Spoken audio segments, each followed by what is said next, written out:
I've heard it said that there was really only two things you could do in Southport and you as a kid, and you've kind of disproven that all already. But this person who has said this is only really two things you could do. You could go to the amuse you, or you could create some mischief for your own entertainment. Catherine, what kind of mischief did you create? Well, I didn't do it on my own. It was me and Libby and Mary and Joan, and probably my friend Stephanie. Again, we were the sleuths of Southport. And we would sneak out of Libby. We would have a pajama party, and we would sneak out of Libby's house. She lived in the house where Dr. Zukowski lives now, on the corner of Rhett and Bay Streets. And Miss Annie Mae Woodside, who I'm sure the Historical Society is familiar with, she lived in the house where Dr. Fortney lives now on Bay Street. And we would sneak out, and the thing to do was to sneak through her yard. Well, we just thought it was fun, not that we were going to do anything really bad. It was just to sneak through her yard at night.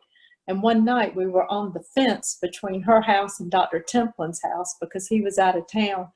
The lights came on and she walked out on her porch with a shotgun. And it scared us so bad. The only thing Libby could come up with to say was, "Miss Annie Mae, I'm looking for my cat. He's been missing for about 3 days." And we all ran. That was our mischief, sneaking through yards. All right, thank you. Mike Royal, I just don't want to skip you because I'm sure you never did anything mischievous. You might as well skip me. Yeah, yeah. Come on, give it up. Well, I did participate in ringing Ruth Hood's doorbell and then going hiding in. She had a bunch of azalea bushes, and I would hide in the azalea bushes and watch her come out. But she finally caught on to me. One time I rang her doorbell and I went and hid in the bushes, and she marched right down the steps and walked over there and caught me, and I was embarrassed. I apologized and went home. But I was one of many young kids that liked to ring her doorbell. So I would do the doorbell ditch and dash, I think is what it was called. And why as would far you ring as her doorbell, not anybody else's? She was a teacher.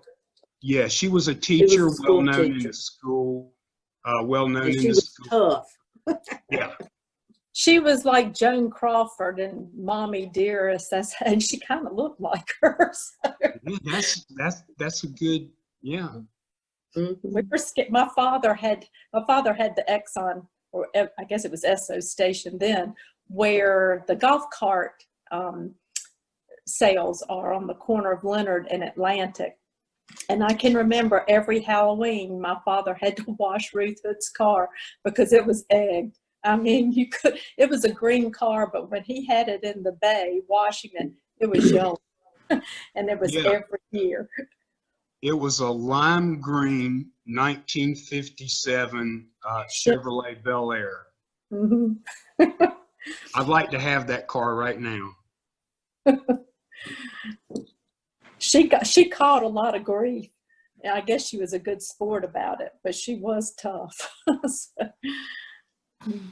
Yeah, I lived on the same block with her, and it sort of got passed down. Well, some of the older boys were doing it, so I ended up following their lead. Mary Ellen, were you a mischief maker? No, I was not. Okay. Well, I will say that in talking about that, I guess I was in high school, though. I wasn't in the younger grades, so it was in high school. I remember one Halloween, we toilet papered one of the teachers' houses, and I guess with the shortage of it now, the teacher, he would have probably loved it if that happened now. But one Halloween, we did toilet paper his house, but that was kind of it. Well, what teacher was it, Mary Ellen? I can't tell you. I cannot tell you. I cannot tell you that. There were that many male teachers we'll deduce it down to. I'll tell you sometime. Okay. Mr. I Mischief, can't tell Mr. all my Joyner? secrets.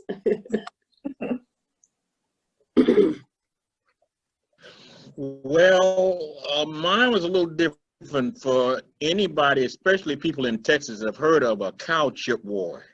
Well, my cousin Steve and Greg, their grandfather was Sam Jackson, and he had cows.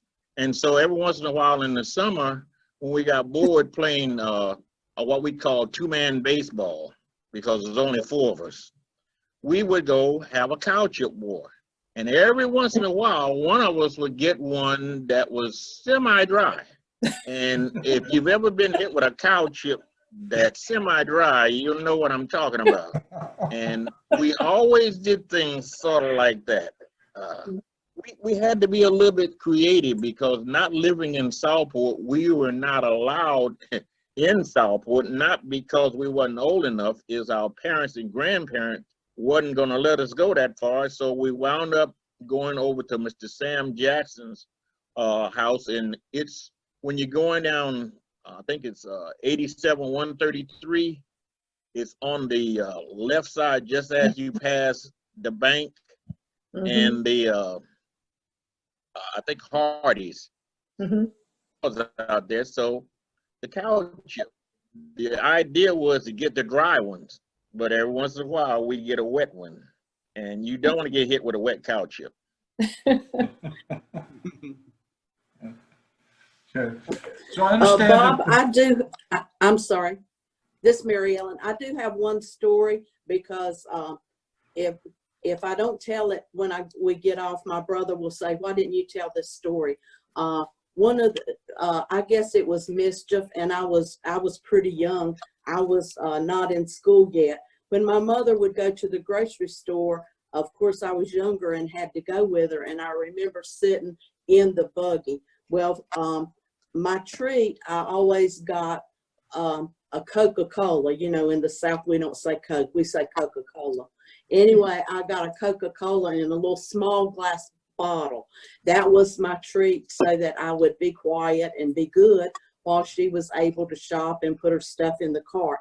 And there was a gentleman who worked at the grocery store, and he was stocking the shelves, so he was kind of squatting down.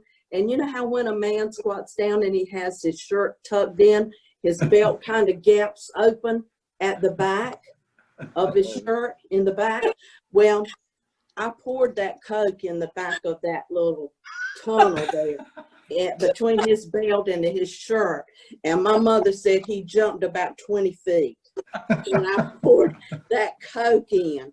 So kind of the story. And up until that gentleman passed away, every time he would see me, he would say, "I hope you don't have a Coca-Cola with you." But anyway, that I hadn't thought about that till my brother mentioned it the other day. Did I remember doing it? And I had to admit I did. But that's my story of, I guess things go better with Coke. I guess that's what I thought. you might have got first prize for Mischief Maker in that. That's funny.